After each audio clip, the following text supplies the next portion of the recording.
Ben bu yayınlarındaki amacım, benim arkadaşım yok. Ben yalnız bir insanım. Yaptığım iş yalnızlık bir iş. Sabahtan akşama kadar günde 12 saat, 13 saat direksiyon çeviriyorum. Burada yayın açıyorum, sizinle sosyalleşiyorum.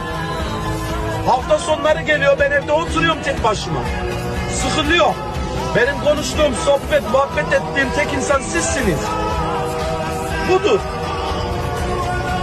Ben bu yüzden bu yayınları yapıyorum.